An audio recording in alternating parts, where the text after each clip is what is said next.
Assalamualaikum warahmatullahi wabarakatuh. Halo anak-anak, kembali berjumpa dengan Bu Guru.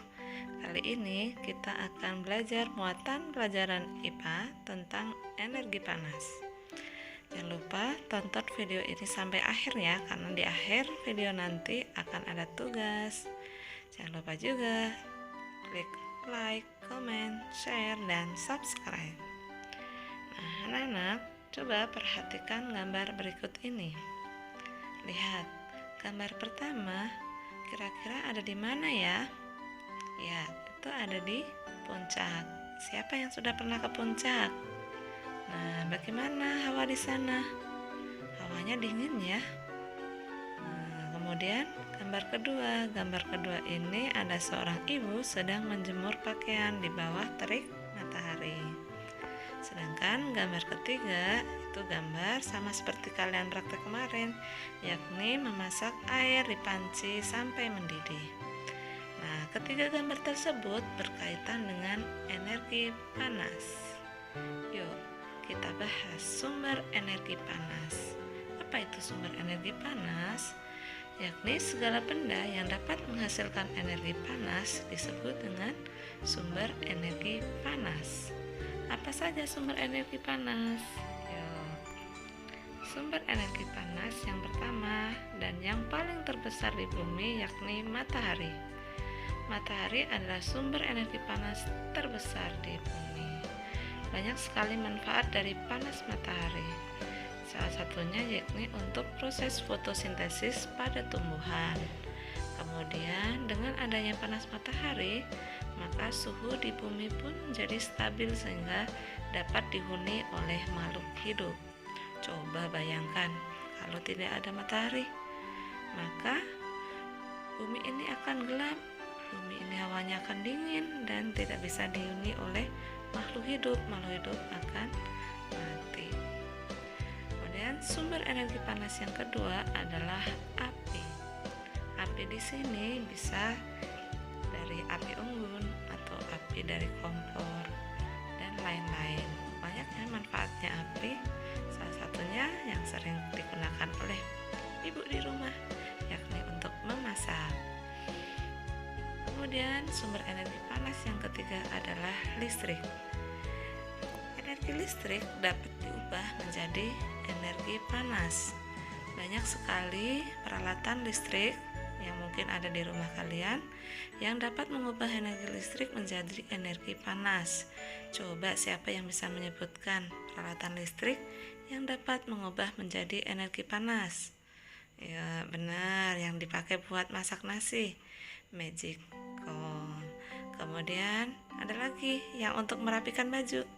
Ya, betul, setrika. Dan mungkin masih banyak lagi peralatan listrik yang ada di rumah kalian yang dapat menghasilkan energi panas. Dan yang keempat yakni sumber energi panas dapat berasal dari gesekan antara dua benda. Misalnya ketika hawa dingin, kalian menggosok-gosokkan kedua telapak tangan kalian dalam beberapa menit, maka akan terasa hangat. Ini adalah beberapa sumber energi panas. Nah, kalian harus dapat membedakan panas dan suhu. Apa itu panas dan apa itu suhu? Panas itu merupakan energi panas yang dapat diterima dan dilepaskan oleh suatu benda. Sedangkan suhu itu adalah besaran yang menyatakan derajat panas suatu benda. Satuan suhu yang biasa digunakan di Indonesia adalah derajat Celcius, biasanya ditulis dengan lambang seperti ini. Alat untuk mengukur suhu disebut termometer, sedangkan satuan energi panas dinyatakan dalam kalori dan diukur dengan alat yakni kalorimeter. Yuk, sekarang kita belajar pengaruh akibat perubahan suhu. Kalian pastinya pernah melihat mama memasak atau mungkin malah membantu mama memasak. Seperti halnya kemarin kalian praktekkan memasak air dengan panci yang ukurannya berbeda.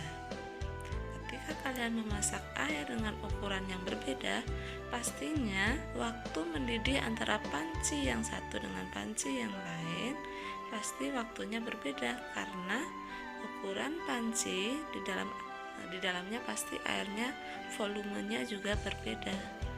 Semakin banyak volume air di dalam panci, maka membutuhkan energi panas yang lebih banyak dibanding dengan volume air yang lebih sedikit.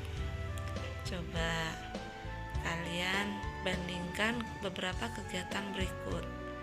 Manakah dari kegiatan berikut yang membutuhkan energi panas atau kalor yang lebih banyak? Coba kita bandingkan antara sebelah kiri dan sebelah kanan. Sebelah kiri, mengeringkan pakaian yang sangat basah, sedangkan yang sebelah kanan mengeringkan pakaian yang setengah basah. Kira-kira kegiatan manakah yang butuh energi panas lebih banyak? Ya, betul, yakni mengeringkan pakaian yang sangat basah.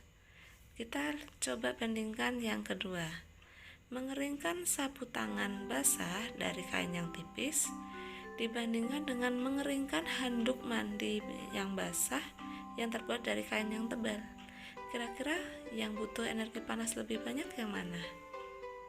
Ya, betul, yakni mengeringkan handuk mandi yang basah. Kita ke kegiatan ketiga. Coba bandingkan mengeringkan rambut panjang sehabis keramas dibanding mengeringkan rambut pendek setelah keramas. Kira-kira mana nih? Iya, betul, mengeringkan rambut yang lebih panjang. Nah, ini adalah beberapa kegiatan yang membutuhkan energi lebih banyak. Kita lanjut yuk.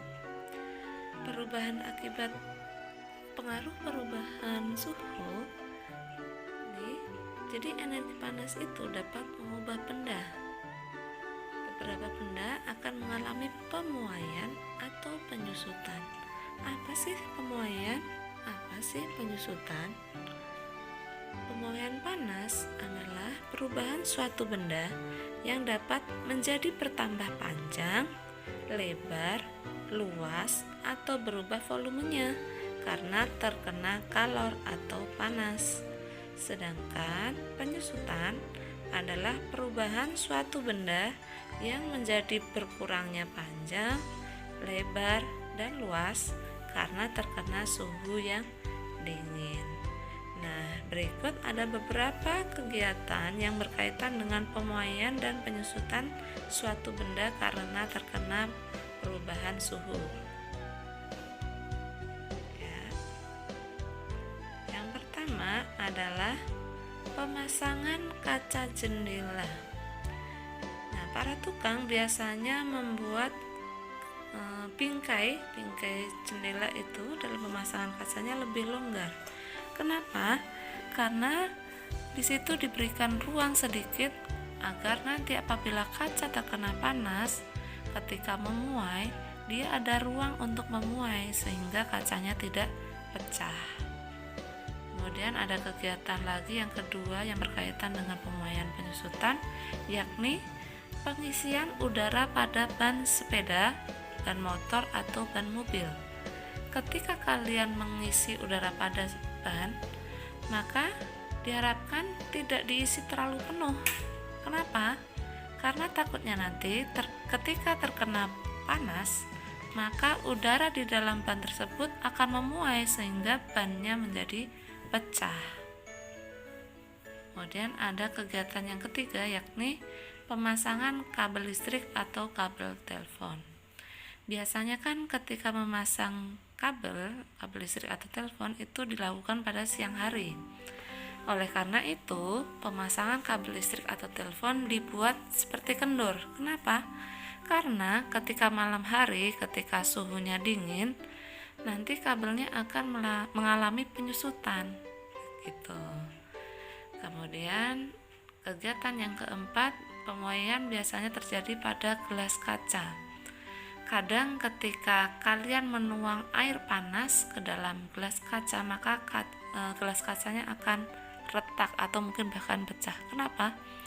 Karena di dalam bagian gelas kaca tersebut terjadi pemuaian yang tidak merata sehingga retak. Kemudian kegiatan yang kelima yakni pemuaian pada sambungan rel kereta api. Siapa yang sudah pernah naik kereta api? Siapa yang memperhatikan rel kereta api? Nah, kalau kalian perhatikan, dalam rel kereta api sambungannya tidak terlalu mepet, diberi ruang rongga sedikit. Fungsinya untuk apa? Fungsinya untuk ruang pemuaian ketika rel kereta api ini terkena panas, agar rel kereta apinya tidak bengkok jika mengalami pemuaian. Dan yang terakhir, contoh terakhir tentang pemuaian yakni penggunaan termometer. Mungkin kalian belum pernah lihat ya termometer yang seperti ini. Ya, kalian biasanya sudah pakai termometer yang digital. Dan kadang kalian kalau masuk ke suatu tempat ditembak dulu pakai termometer. Ya, itu termometer digital ya. Kalau ini masih termometer lama, itu biasanya menggunakan suatu cairan. Jadi ketika ujung termometer terkena panas, maka cairan di dalam termometer tersebut akan memuai sehingga cairannya akan naik menuju ke angka tertentu, sehingga bisa menunjukkan berapa suhu badan atau suhu suatu benda. Cukup sekian penjelasan dari Bu Guru, semoga dapat dipahami ya. Setelah itu silahkan kalian evaluasi dengan cara mengklik link Google Form yang sudah Bu Guru kirim ke grup ya. Kerjakan dengan teliti, tetap semangat, selamat mengerjakan. Sekian, wassalamualaikum warahmatullahi wabarakatuh.